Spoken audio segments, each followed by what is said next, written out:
inadvertently, but yes. That's funny. That's really funny. Is that? Yeah, after I'm gonna be on a live thing, so Scott. Yeah, I tried to make these yesterday. I'm gonna just be making Jello because I tried to make these yesterday, and it's like all of the recipes are just for Jello instead of gummies. Anyway, hey, so we are on live. My name is Bethany Quinn, and this is Quintersectional Conversations, and I'm here with Lisa Friedlander, who is a super connector in the DC startup scene, but she is also head of business development at Next, powered by Shulman Rogers. So thank you, Lisa, so much for coming on today. How are you doing? Hi, how Bethany. are you holding up? So much. Thank you so much for having me. Of course. Thanks. Thrilled to be here. How are you doing? We're doing well. We're doing well. Trying to stay busy and productive and sane. And thankfully, on my end, my family, everybody staying healthy and well.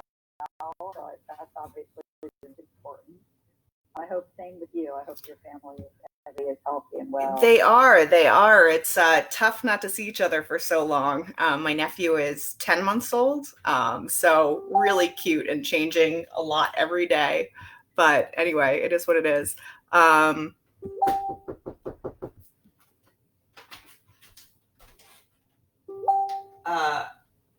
Give me just a sec. Hey, good. You got the squirrels? Awesome. You're a little frozen for me right now. Okay. I don't know if it's on my internet connection or... Okay, got it. I'm actually recording something live, but got it. Thanks so much. Sorry, Squirrel Man chose right now to come. Whoops, you there? Yeah, no, I'm sorry. My CPU is not great. I have a Chromebook, which is just problematic. But anyway, so tell me a little bit about, I know Next is this really exciting platform for startups. So tell me about the work that you all are doing over at Shulman Rogers. Sure. So Next is focused on startup and emerging growth companies, and we are delivering legal services in a truly transformational way. So we have taken a wide variety of services that companies need on a regular basis, and we have productized them.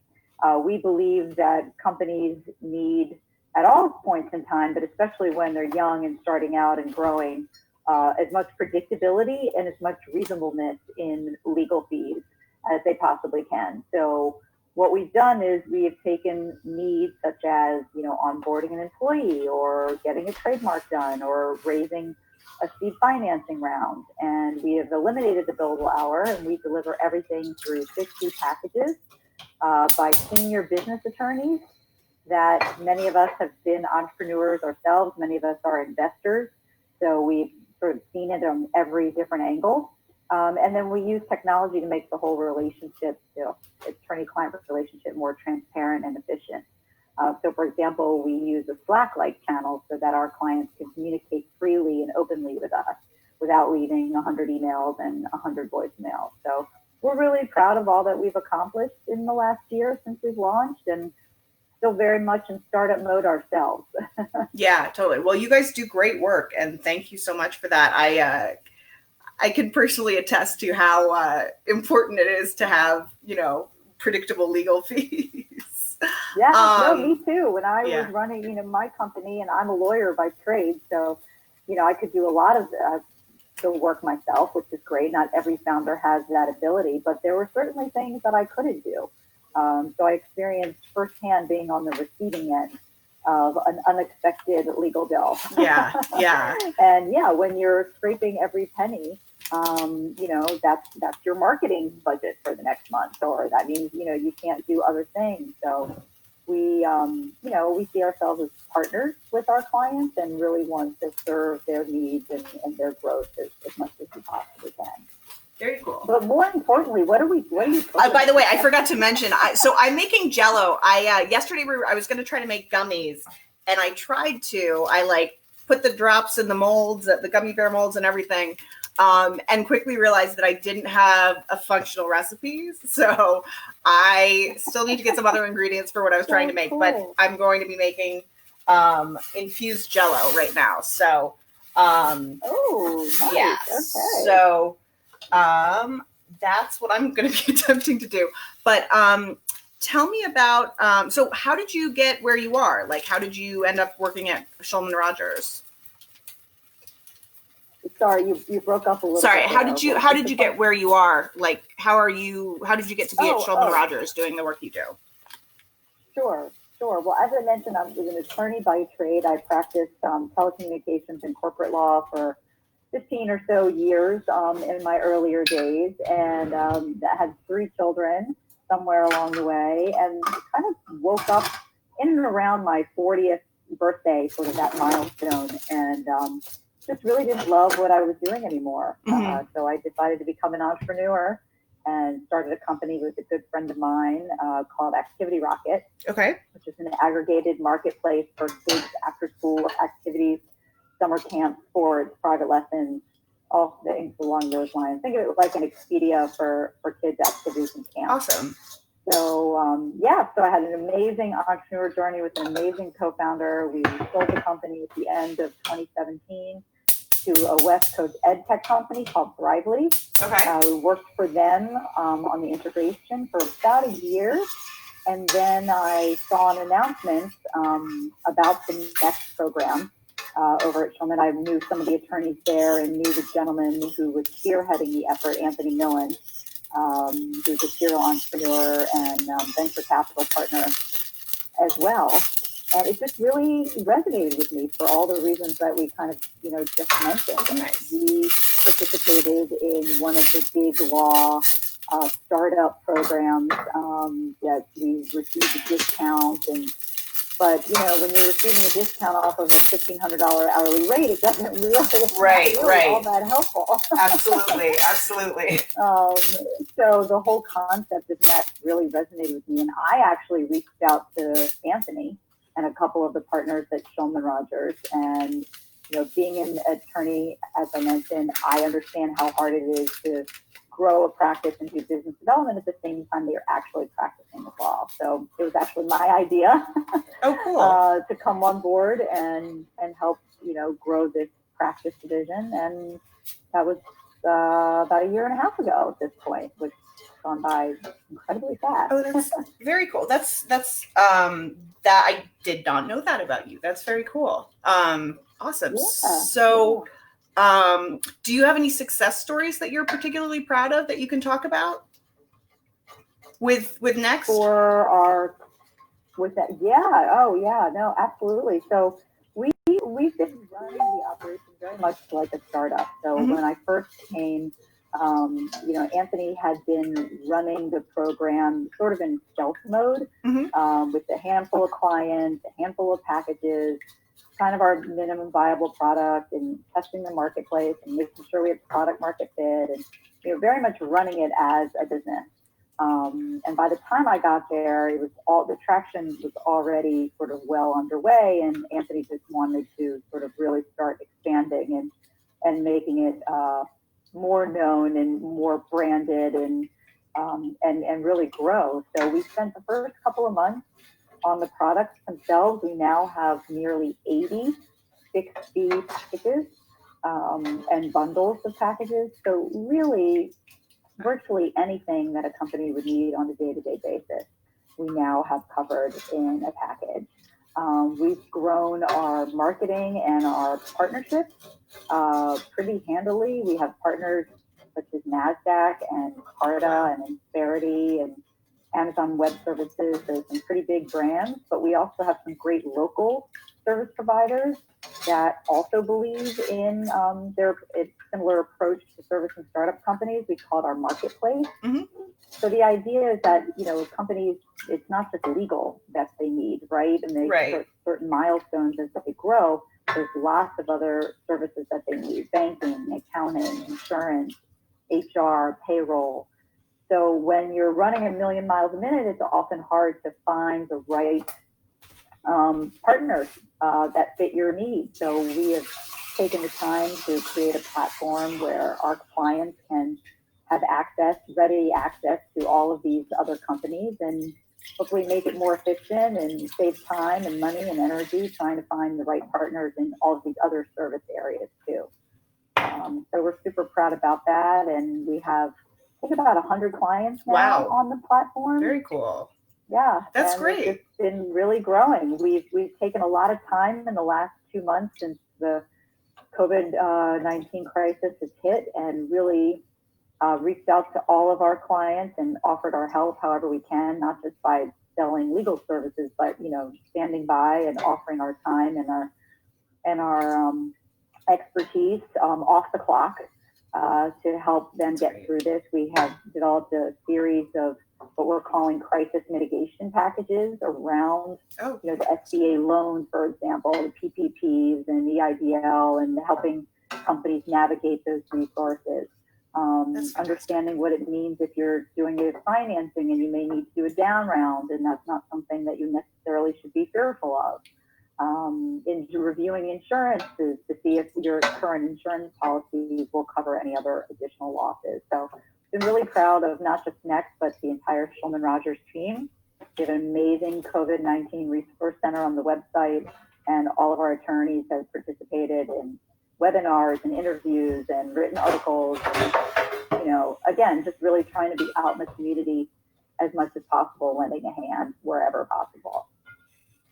That's fantastic. Yeah, you just answered my next question, which is about COVID and how you all are doing it. You've been putting on some great webinars. I think the last one that I saw was extending your runway for startups, right? Like how to manage your cash flow in the tough time. So thank you guys for doing that. And then the other part of this that I wanted to talk about is that you all have an emerging cannabis practice, right? Correct. You're doing some pretty, I feel like the work you all are doing in that space is pretty innovative. Do you want to talk a little bit about that? Thank you. No, thank you for using that word, innovative. I mean, I really feel that Shulman is on the forefront. You don't often use the word innovative in law firm, in the same sentence. And I really pay tribute to them. The whole concept of Next is obviously very innovative. Having a large firm that's willing to get into cannabis is very innovative and forward-thinking. We started representing a few dispensaries in Maryland, and it's really grown to a national practice. We have about 15 lawyers that participate in the cannabis group in one way, shape, or another. Probably about 3 or 4 core attorneys that do a lot of the work. But we're out there in the community, not just locally, but nationally, and willing to help however we can. We firmly believe in what these cannabis companies are trying to do, and trying to stay on the forefront of the legislative changes, both in the state of Maryland, Virginia, DC, but also at the federal landscape, including, interestingly enough, in all of these relief packages, cannabis was really left out. So they're looking to try to change that now, but in most of these resources that were available to other small businesses, cannabis related businesses were excluded. So hopefully that will change in the near future. Yeah, so what led to your decision? Like, what was some of the strategic thought around why cannabis and why you all? Yeah, so it really started with Scott Musellis as the chair of our cannabis practice, and it really just started with a client here or there, and it was not really much of a concerted effort. But then sort of one day we kind of realized, wow, we have really developed quite an expertise in this area with quite a significant client base in a variety of areas. And in our experience, cannabis practitioners tended to be much smaller, whether they be solo practitioners or a couple of people. Very, very few larger size law firms that have a depth of experience in a variety of areas were taking on cannabis. There are a few, but not many.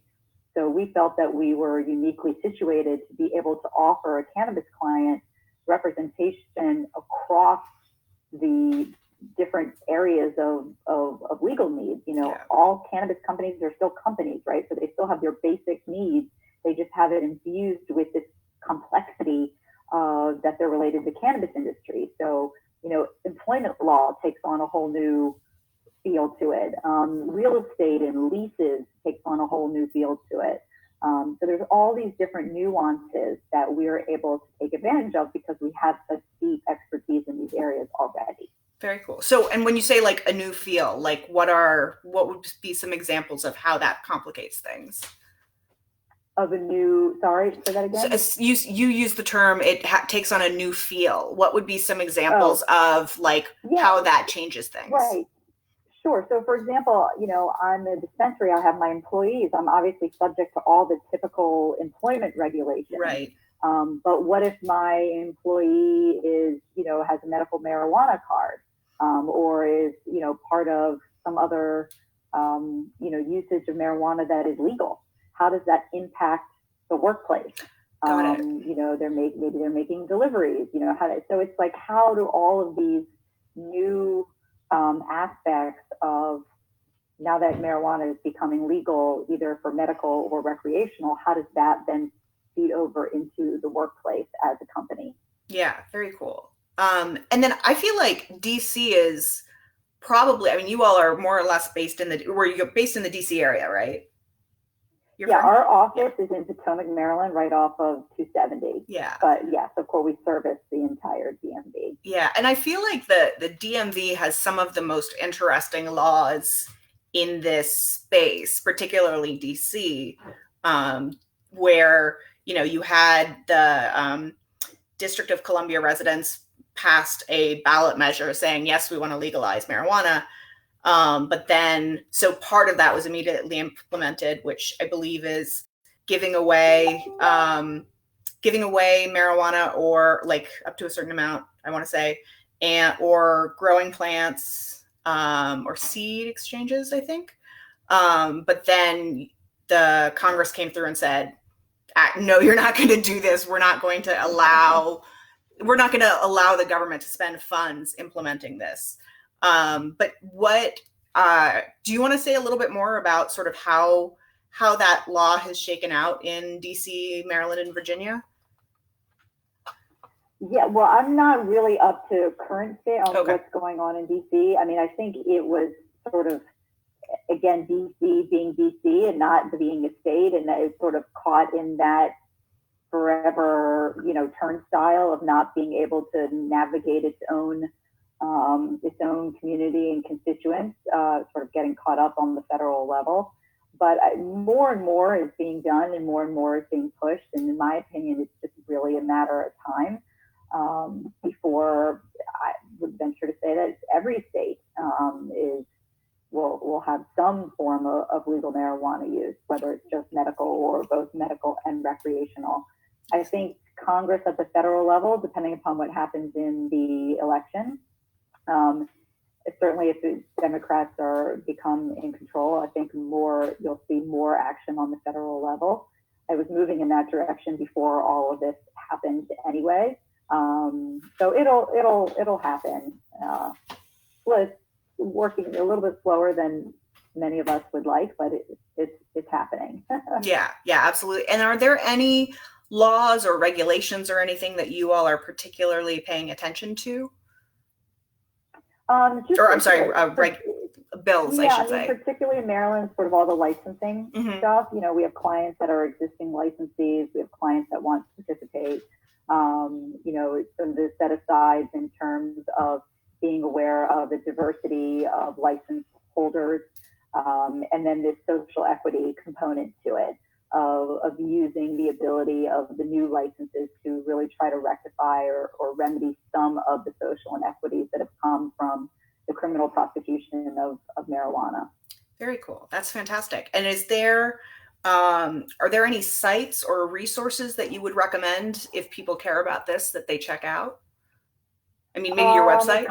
Yeah, I mean, there's NCIA is the main sort of one of the bigger federal organizations, which, we are a member of. Certainly, we put out our own alerts from time to time in cannabis. And then MJ Biz Daily or an MJ Biz, all of those alerts and websites, they always have really, really good information.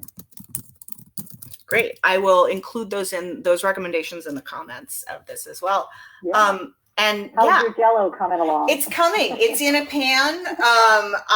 Like I said, I found out the hard way that the gummy did not work. I think you need, from what I can tell, I think that you need like corn syrup to make it actually stable at room temperature.